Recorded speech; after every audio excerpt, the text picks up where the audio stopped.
자, 새해를 맞이하면서 오늘 우리가 참 희망과 기쁨이 넘치는 새해 되시기를 바라고, 여러분들 정말 하나님의 행복이 여러분에게 충만하시기를 바랍니다. 여러분 아멘 하시죠? 네. 하늘의 기쁨, 또 하늘의 평강, 하늘의 행복이 25년 한 해에 충만하시기를 바라고, 오늘은 요한계시록 19장, 우리가 18장에서 바벨론의 멸망을 얘기했고요. 19장은 예수님의 재림에 대한 얘기예요. 우리 예수님이 다시 오실 때 어떻게 오시나. 사랑하는 여러분, 예수 그리스도는 우리의 영적인 신랑입니다.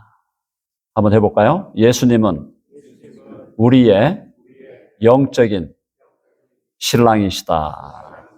지금 이게 무슨 physical marriage를 얘기하는 게 아닙니다. spiritual marriage예요. 영적인 결혼. 또 영적인 의미에서 예수 그리스도가 우리의 신랑이 되시고 교회는 신부다라는 겁니다.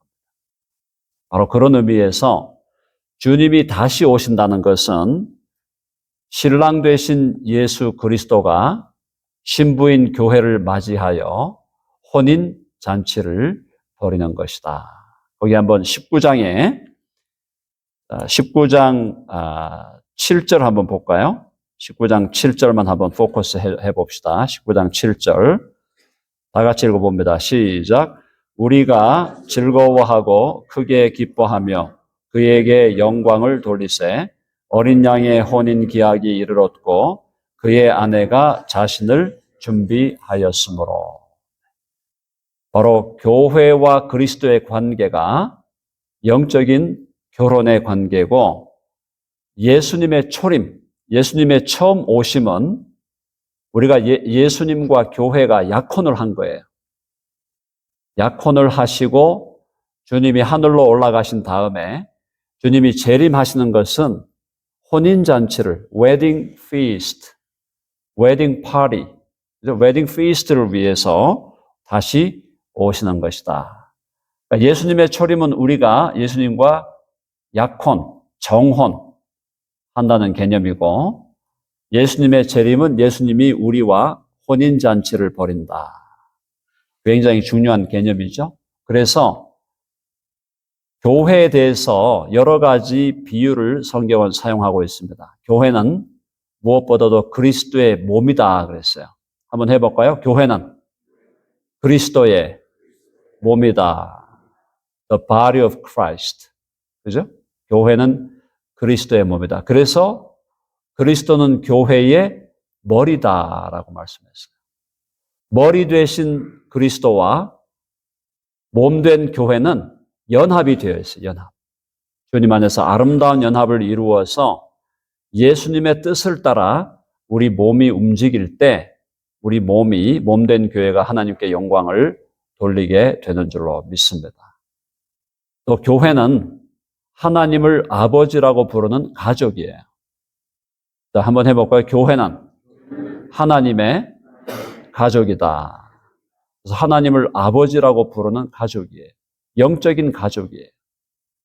자, 그래서 우리 모두는 서로를 바라볼 때 형제와 자매로 바라보는 겁니다. 자, 우리 옆에 있는 분들 한번 보면서 축복합니다. 당신은 나의 형제입니다. 당신은 나의 자매입니다. 우리가 영적인 가족이에요. 다 brothers and sisters. 그죠? 자, 그리고 또 교회는 성령의 전입니다. The temple of the Holy Spirit. 성령께서 우리 안에 거하셔요. 성령이 우리들 개인 안에 계시고 또 우리 이 공동체 안에 성령이 함께 하십니다. 성령이 내 안에 계시기만 할 게 아니라 공동체 안에 계시기 때문에 우리는 성령 안에서 하나가 되는 거예요. 자, 우리가 성령 안에서 하나가 된다는 것은 우리 이 안에는 너무나 다양한 사람들이 있습니다. 그렇죠? 다 다양합니다. 인종적으로도 다양하고 또 삶의 경험이 다양하고 또 삶 속에서 우리가 지금 추구하고 있는 프로페션이 다양하고 직업이 다양하고 전문적인 배경이 다양하고 우리 삶의 경험 모든 게 다양한 거예요. 너무나 다양한 사람들이 이게 모여 있어요. 다양한 사람들이 모여 있지만 우리는 예수 그리스도 안에서 하나다. 남자든 여자든 자유인이든 종이든 또 이방인이든 유대인이든 또 이 땅에서 뭐 시티즌십이 미국인이든 또 시티즌십이 코리안이든 또 그와 다른 어떤 다른 에스닉 백그라운드를 가지고 있든 어떤 백그라운드를 가지고 있든 간에 정말 우리가 다양한 사람이 모여 있지만 우리는 성령 안에서 하나다. 자, 그래서 교회에 대한 이미지가 성경에는 많이 나오지만 그중에 오늘 이 계시록 19장에서 교회는 예수 그리스도의 신부다. 약혼을 했어요. 결혼식 날을 잡아놨습니다. 신부의 입장에서 결혼식 날을 기다리는 신부의 입장이 얼마나 흥분되고 기쁘고 감사하고 기다려지고 자, 신랑과 약혼을 하고 이제 결혼 날짜를 잡았는데 만약에 신부가 결혼하는 것에 대해서 별로 관심이 없고 신랑과 함께 혼인잔치를 벌이는 데 대해서 별로 관심이 없고 애시당초 신랑에 대해서 관심이 없다면 이 신부가 정상적인 신부겠습니까? 아니죠. 다른 데 관심이 있는 거죠. 자, 그래서 신랑과 신부가 주님 안에서 약혼을 하고 신랑이 다시 오시겠다고 약속하고 다시 오시는 그 날에 신랑과 신부가 함께 혼인잔치를 벌이는 그 날을 기다리고 간절히 사모하는 것이 신부의 바른 자세다. 사랑하는 여러분, 여러분들은 예수님의 재림을 기다리고 있습니까? 예수님의 재림이 영적인 의미에서 우리 개인과 또 우리 공동체가 주님과 함께 웨딩 피스트를 나누는 그 날이 될 것을 기대하고 있습니까? 아무도 예수님이 언제 오실지 모릅니다. 그러나 우리는 주님이 조만간 오실 것을 기대하면서 주님의 재림을 간절히 기다리고 소망해야 된다. 자, 한번 해봅시다. 신랑이 오심을 준비하자. 거기 보니까 그의 아내가 자신을 준비하였다 그랬잖아요. 자신을 준비했다. 신부가 신랑을 맞이할 준비를 했다는 거예요. 자, 그런데 그 신부가 신랑을 맞이할 준비를 하는데 그 분위기가 어떤 분위기예요? 19장 7절에 보니까 앞부분에 우리가 즐거워하고 크게 기뻐하여 그에게 영광을 돌리세. 자, 즐거운 분위기예요. 사랑하는 여러분, 예수님의 재림은 결코 어두운 게 아닙니다. 예수님의 재림은 두려운 일이 아니에요. 예수님의 재림은 즐거움으로 기다려야 하는 날이다. 자, 즐거워하고 어떻게 하라고? 크게 기뻐하며. 주님의 다시 오심을 기뻐하면서 기대하고 바라보는 그것이 우리 교회, 주님의 신부된 교회가 가야 할 길이다. 그래서 우리의 종말론은 어둡고 두려운 종말론이 아니고 어떤 종말론입니까? 자, 밝고 행복한 종말론. 자, 한번 해봅시다. 밝고 행복한 종말론. 정말 사랑하는 여러분, 저는 여러분들의 마음에, 여러분들의 심령에 정말 주님을 향한 기쁨, 주님을 향한 행복, 주님을 기다리는 그 열정, 이런 것들이 여러분의 마음에 특별히 25년 이 새해에는 충만해지기를 정말 간절히 바랍니다. 예수 그리스도를 믿는 특권이 있어요. 저와 여러분이 예수 그리스도를 주와 구주로 믿을 때 그 특권이 있어요. 특권. 그 특권이 뭐냐면 주님 안에 있는 기쁨과 행복을 누리고 그걸 나만 누리는 게 아니라 다른 사람들에게도 그 행복과 기쁨을 나누어 주는, 나만 행복과 기쁨을 누리는 것으로 끝나는 게 아니라 그것을 나누어 주는 삶으로 많은 사람들을 복되게 하고 행복하게 하는 것이 우리 그리스도인의 특권이라고 믿습니다. 많은 사람들은 나 혼자 행복하기 위해서, 나 혼자 즐거움을 얻기 위해서, 나 혼자 기쁘고, 나 혼자 기뻐하고, 나 혼자 행복하고, 나 혼자 즐거움을 추구하다 보니까 이상한 방향으로 가는 거예요. 그게 아니고 주님 안에서 내가 정말 기쁨과 행복으로 가득하다면 이 기쁨과 행복이 내 안에 머무르는 것이 아니라 우리 주위에 있는 사람들에게 흘러 넘쳐야 된다. 여러분 아멘 하시죠? 그래서 우리 예수님을 믿는 우리들은 행복하지 못해서 행복을 추구하는, 나 개인적인 행복만을 추구하는 그런 사람이 아니에요. 우리는 이미 예수님으로 말미암아 행복한 사람들이 되었어요. 예수님 안에서 영원한 생명을 얻었고 예수님 안에서 하나님의 자녀들이 되었습니다. 그러므로 이미 우리는 주 안에서 행복한 자들이에요. 기쁨으로 충만한 자들이에요.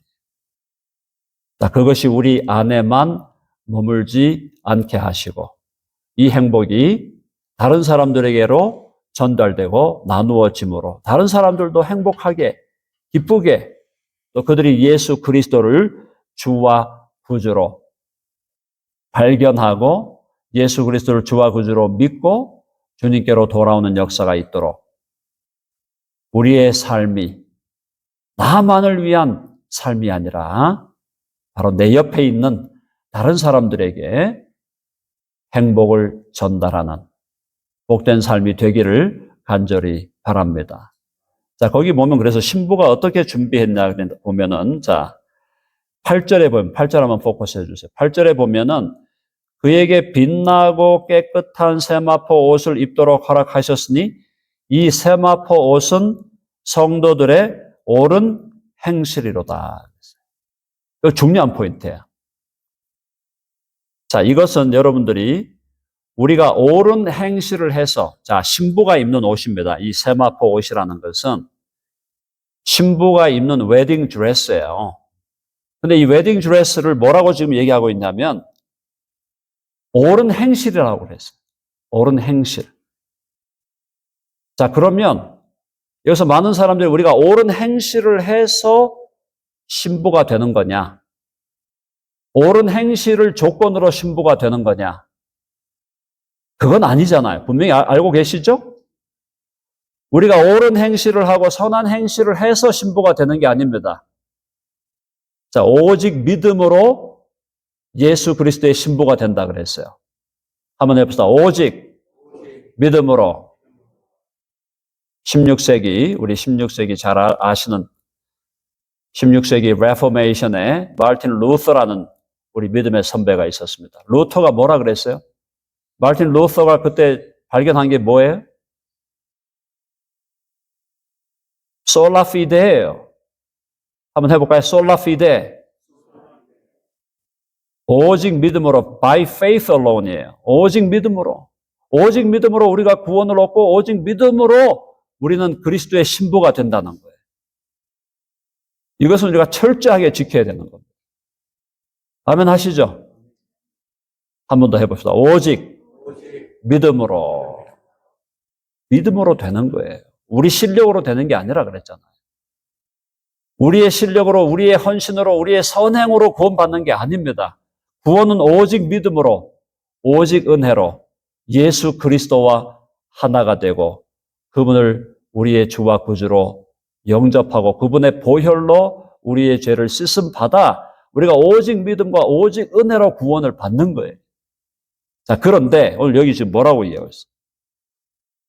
성도들이 앞으로 입게 될 예수님 다시 오실 때 혼인잔치에서 입게 될 이 웨딩 드레스, 이 세마포 옷이 옳은 행실이라고 말씀하고 있어요. 그럼 이게 뭐냐? 여기서 헷갈리면 안 됩니다. 사랑하는 여러분, 저와 여러분이 오직 믿음으로 오직 은혜로 구원받아 신부가 되었으면 신부가 신랑이 오시는 그날을 기다리면서 신부로서 자신을 단장하는 것. 오늘날로 쉽게 말하면 신부 화장하는 거예요.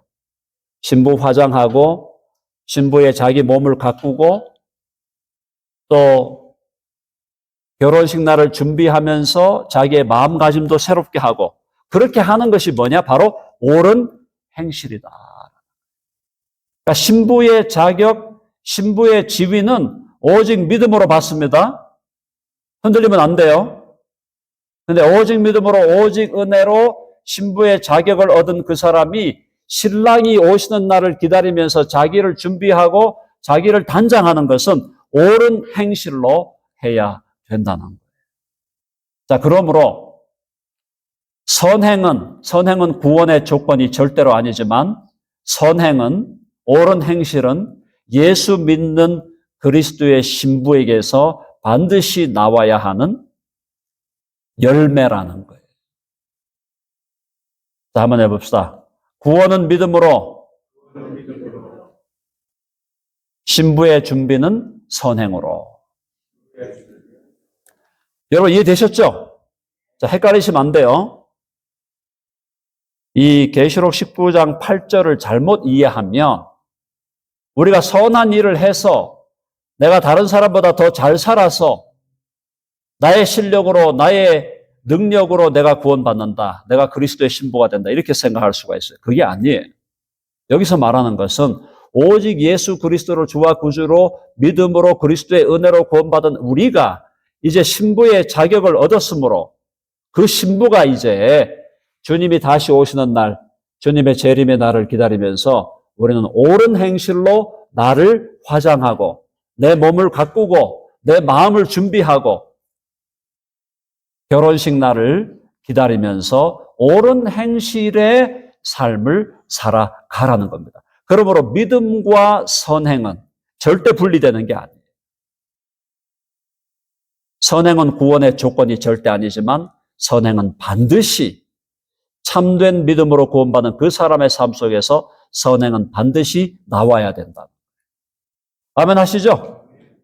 오직 믿음으로 구원받은 우리가 신랑 되신 예수 그리스도를 만나기 위해서 옳은 행실로 준비하여 웨딩 드레스를 입게 된다라는 거예요. 자, 그거는 우주적인 종말에서 예수님이 다시 오심을 기다리면서 교회가 그 날을 기다리면서 그 날을 기다리고 준비하는 데에도 공동체적으로도 적용이 되지만 나 한 개인이 예수님이 재림하시기 전에 주님이 나를 부르신다고 할 때 개인적인 죽음을 맞이할 때 개인적인 죽음을 맞이할 때도 주님이 나를 부르실 때도 주님 앞에 내가 서기 위해서 무엇으로 준비해야 되느냐?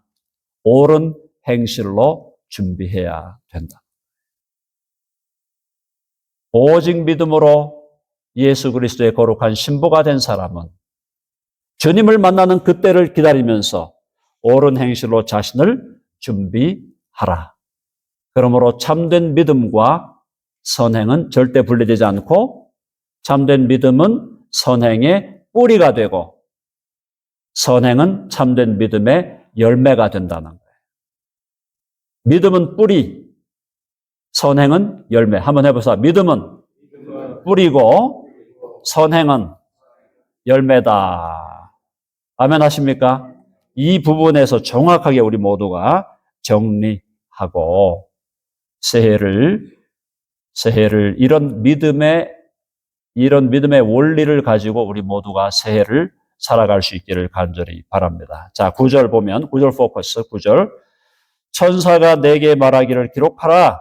어린 양의 혼인 잔치에 청함을 받은 자들은 복이 있도다 하고 또 내게 말하되 이것은 하나님의 참되신 말씀이라 하기로. 저와 여러분, 예수님께서 신랑 되신 예수께서 오셔서 우리에게 당신에게로 우리를 초청하셨죠? 수고하고 무거운 짐진 자들아 다 내게로 오라. 내가 너희를 쉬게 하리라. 영접하는 자, 곧 그 이름을 믿는 자들에게는 하나님의 자녀가 되는 권세를 주셨다. 주님이 우리를 영적인 의미에서 당신의 신부로 우리를 초청하셨어요. 그 초청에 대해서 우리가 믿음으로 반응하면 우리는 신부의 자격을 얻고, 아까 말씀드린 대로 우리의 삶 속에서 선한 일을 통해서, 옳은 행실을 통해서 우리가 주님을 만날 그날을 준비하는 우리 모두가 되어야 할 줄로 믿습니다. 자, 우리가 감당해야 될 선한 일, 옳은 행실, 선한 일, 이 모든 것들은 뭐냐? 많은 것들이 있지만 큰 틀에서 나눔이에요. 물질을 나누고 또 우리의 은사와 재능을 나누고 life와 love를 나눈다 그럽니다. life에서 L은 labor를 나눠야 돼요. labor. 우리의 physical 노동력이에요. 우리의 육신적인 노동력을 나누고 influence를 나눠야 돼요. 우리에게 있는 좋은 네트워크, 좋은 커넥션, 이런 것들을 서로 나눕니다. F는 finance예요. finance. 우리에게 주신 재물을 나눠야 돼요. 이는 expertise.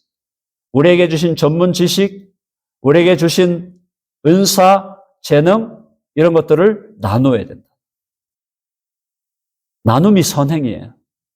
옳은 행실은 나눔이에요. 플러스 labor, influence, finance, expertise, 그 다음에 love를 나눠야 돼요. love, 사랑을 나누는 거고 앞에 나오는 life를 나누는 것과 연결되는데 거기에 플러스 마지막으로 뭘 나눠야 되느냐? gospel을 나눠야 돼요. 복음을 나눠야 돼요. 그것이 우리가 행해야 될 선한 일이에요. 사랑하는 여러분, 2025년 새해 여러분 New Year's Resolution이 뭡니까?